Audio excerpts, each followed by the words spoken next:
अब कल्पना करो, वो औरत कमरे में घुसती है, उसकी आंखें नीची, होठों पर हल्की सी मुस्कान, आवाज इतनी मीठी कि लगे शहद टपक रहा हो।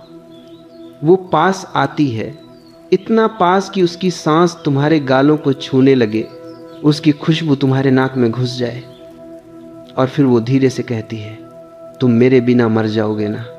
और तुम्हारा शरीर हिल जाता है, तुम्हारा खून उफान पर आ जाता है, तुम्हारा दिल चीखने लगता है, हाँ तेरे बिना मर जाऊंगा। और इसी पल दोस्तोवस्की कब्र से उठकर हंसता है। वो चीखता है, मूर्ख, ये औरत तुझे अभी मारेगी और तू फिर भी उसकी गोद में सर रखकर मरना चाहेगा। क्योंकि दोस्तोवस्की ने यह खेल देख लिया था। सन 1854 में साइबेरिया की बर्फ में उसने मारिया दमित्रिवना को देखा था, शादीशुदा, सुंदर, और उसकी तरफ देखती भी नहीं थी। और यही बात उसे पागल कर गई। सालों तक वो उसके लिए तरसा, उसके लिए रोया, उसके लिए चिट्ठियां लिखीं जो खून से लाल थीं। जब वो विधवा हुई तो उसने शादी कर ली, प्यार से नहीं, सिर्फ इसलिए कि उसे एक मर्द चाहिए था जो उसकी जिंदगी संभाले। और फिर उसने उसे नरक दिखाया, बेवफाई की, ताने मारे, उसकी बीमारी पर हंसी, उसका सब कुछ चूस लिया। और फिर भी दोस्तोवस्की ने लिखा, ये मेरे जीवन का सबसे मीठा दर्द था। ये पहला नियम है औरत की चाहत का, जो हाथ नहीं आता वही पूजनीय हो जाता है। जिसे तुम पा नहीं सकते उसी के लिए तुम मरने को तैयार हो जाते हो। और जिस दिन वो तुम्हें मिल जाए उसी दिन वो तुम्हें कचरे की तरह फेंक देगी। नस्तास्या फिलिपोवना ने ऐसा ही किया, ग्रुशेंका ने ऐसा ही किया, और तुम्हारी वो वाली भी यही कर रही है। अभी नहीं तो कल, अब जरा गहराई में उतरो।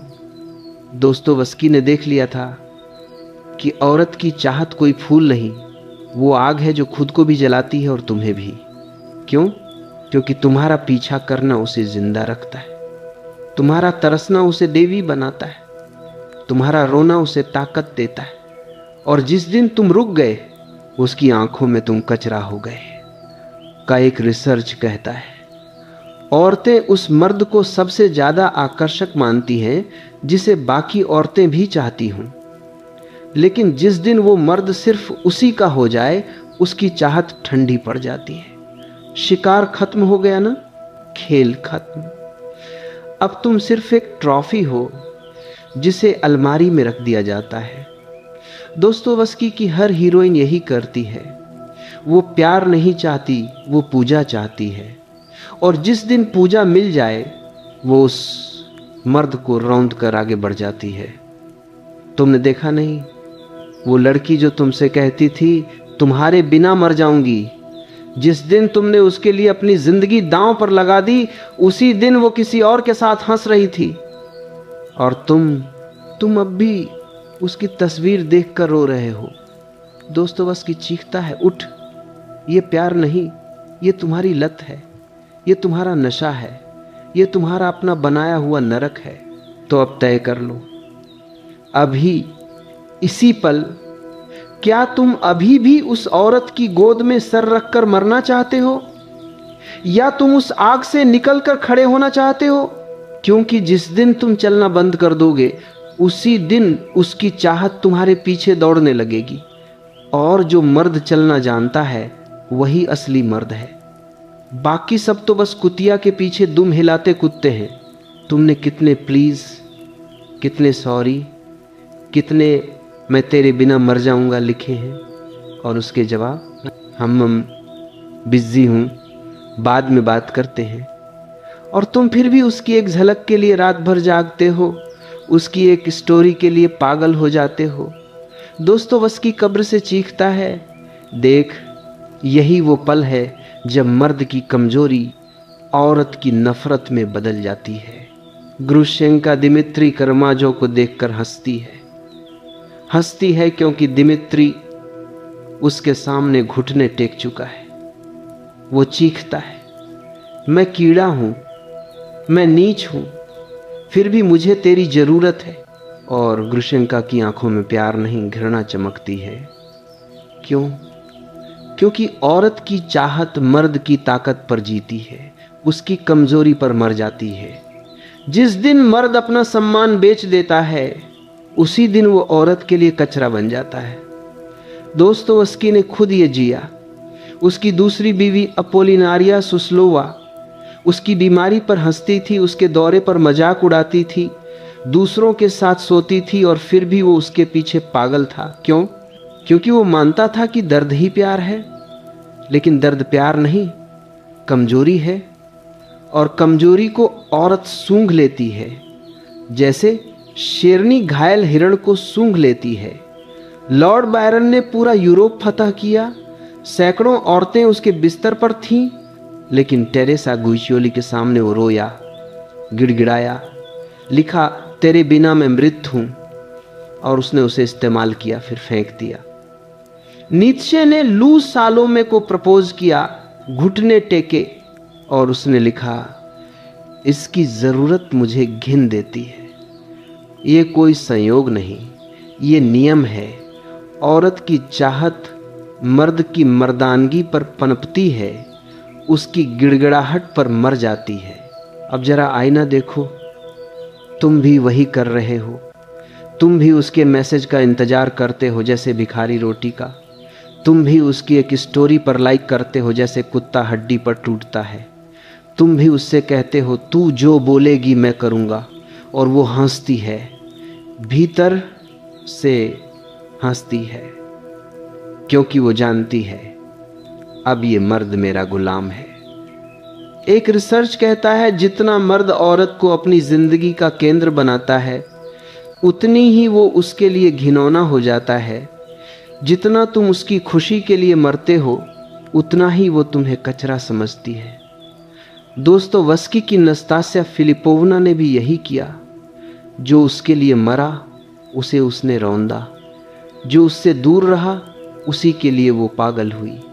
और तुम तो अभी भी उसकी प्रोफाइल पिक देखकर हिल रहे हो।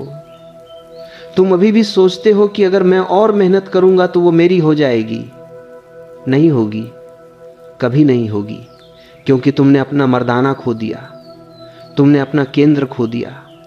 तुम अब वो कीड़ा बन चुके हो जो उसके जूते के नीचे कुचला जा रहा है और फिर भी शुक्रिया कह रहा है।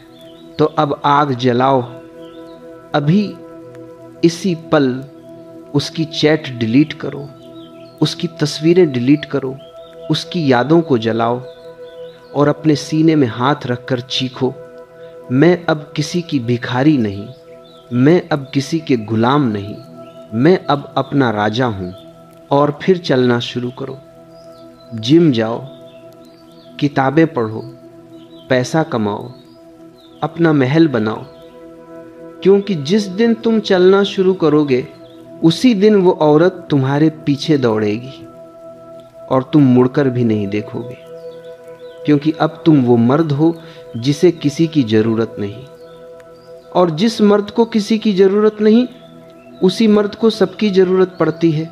उस औरत को याद करो जिसने तुम्हें सबसे ज्यादा जलाया, उसके होंठ, उसकी कमर, उसकी वो हंसी जो तुम्हारे खून को उबाल देती थी।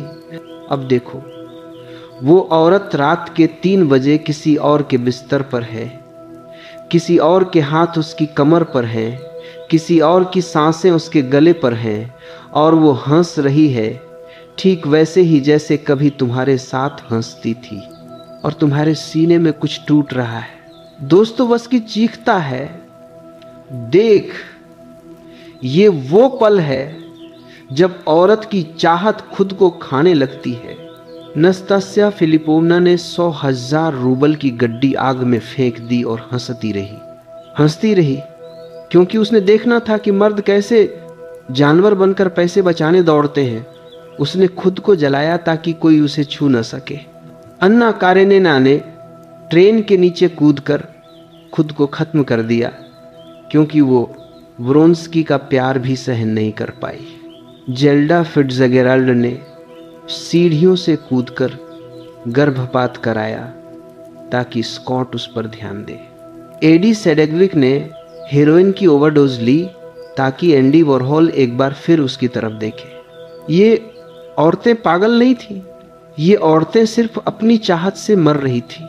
उनके भीतर एक खाली गड्ढा था जो जितना भरा जाए उतना ही बड़ा होता जाता था, और वो गड्ढा भरने के लिए उन्होंने मर्द जलाए, पैसे जलाए, इज्जत जलाए और आखिर में खुद को जला दिया। दोस्तोयेवस्की ने देख लिया था, औरत की चाहत जब बाहर नहीं मिलती तो भीतर मुड़ जाती है और खुद को काटने लगती है। वो औरत जो तुम मेरे बिना मर जाऊंगी कहती थी, आज किसी और को वही बोल रही है, और कल किसी तीसरे को, क्योंकि उसकी चाहत तुम में नहीं थी। उसकी चाहत उस खालीपन में थी जो कभी नहीं भरता। अब जरा उसकी आंखों में झांको, वो हंसती है, लेकिन उसकी हंसी के पीछे एक खामोशी है। वो नाचती है, लेकिन उसकी कमर में एक कांटा चुभा हुआ है। वो तुम्हें चूमती है, लेकिन उसके होंठों पर जहर लगा हुआ है। एक रिसर्च कहता है जिन औरतों की चाहत बहुत तेज होती है वो बार बार रिजेक्शन को इनवाइट करती हैं, क्योंकि उन्हें यकीन ही नहीं होता कि कोई उन्हें सचमुच चाह सकता है। इसीलिए वो तुम्हें पास बुलाती हैं, फिर धक्का देती हैं, पास बुलाती हैं, फिर ब्लॉक कर देती हैं, ताकि तुम दौड़ो, ताकि तुम रो, ताकि तुम साबित करो कि वो लायक है। लेकिन तुम जितना साबित करते हो उतना ही वो खुद से नफरत करने लगती है, क्योंकि तुम्हारा पीछे दौड़ रहे हो। इसका मतलब वो सचमुच कुछ खास नहीं। अगर वो सचमुच खास होती तो तुम क्यों दौड़ रहे होते? तो वो और जोर से जलाती है, और जोर से तोड़ती है, और आखिर में खुद टूट जाती है। दोस्तोयेवस्की की हर हीरोइन यही करती है, वो मर्द को जलाती है, फिर खुद को जला लेती है, क्योंकि उसकी चाहत का असली शिकार वो खुद है। तो अब हंसो, जोर से हंसो, क्योंकि अब तुम देख चुके हो वो औरत जो तुम्हें जला रही थी वो खुद जल रही है। वो औरत जो तुम्हें पागल कर रही थी वो खुद पागल हो चुकी है। अब तुम्हारी बारी है, अब तुम चलो, अब तुम उसकी आग से निकलो और अपनी आग जलाओ। और जब वो तुम्हारे पीछे दौड़ेगी और दौड़ेगी, ये मेरा वादा है, तब मुड़कर मत देखना, क्योंकि अब तुम वो मर्द हो जिसे जलने की जरूरत नहीं। तुम वो मर्द हो जो आग बन चुका है। अपनी आंखों में देखो, वो आंखें जो कभी उसके एक मैसेज के लिए तरसती थीं, वो आंखें अब लाल हैं, जल रही हैं, लेकिन अब किसी के लिए नहीं, अब सिर्फ अपने लिए जल रही है। दोस्तोयेवस्की की आखिरी सीख यही थी। आलियोशा कर्माजोव ने ग्रुशेंका को नहीं बचाया, न दिमित्री को। वो बस खड़ा रहा, प्रेम किया, लेकिन भीख नहीं मांगी। चाहत महसूस की, लेकिन गुलाम नहीं बना। और यही वो राज्य है जो सैकड़ों साल से छिपा था। चाहत को मारो मत, उसे गुलाम बना लो। कसानोवा ने सैकड़ों औरतों को बिस्तर पर लिया, लेकिन कभी किसी के लिए रोया नहीं। नेपोलियन ने जोसेफिन को पागल कर दिया, लेकिन जब उसने धोखा दिया तो एक पल में उसे देश निकाला दे दिया। मियामोटो मुसाशी ने सैकड़ों औरतों को चखा, लेकिन कभी किसी के लिए तलवार नहीं छोड़ी। ये मर्द इसलिए देवता बने क्योंकि इनके भीतर चाहत थी, लेकिन चाहत के भीतर ये नहीं थे। तुम भी वही बनो, अभी इसी सेकंड। उस औरत को मैसेज मत करो, उसकी स्टोरी मत देखो, उसकी याद में मत डूबो। जाओ, जिम में लोहा उठाओ, रात में किताबें पढ़ो, सुबह पैसे कमाओ, अपना महल बनाओ, अपना शरीर तराशो, अपना दिमाग तेज करो। और जब तुम ये कर रहे हो तो तुम्हारी चाहत तुम्हारे साथ साथ चलेगी, लेकिन अब तुम उसकी डोर नहीं पकड़ोगे, वो तुम्हारी डोर पकड़ेगी।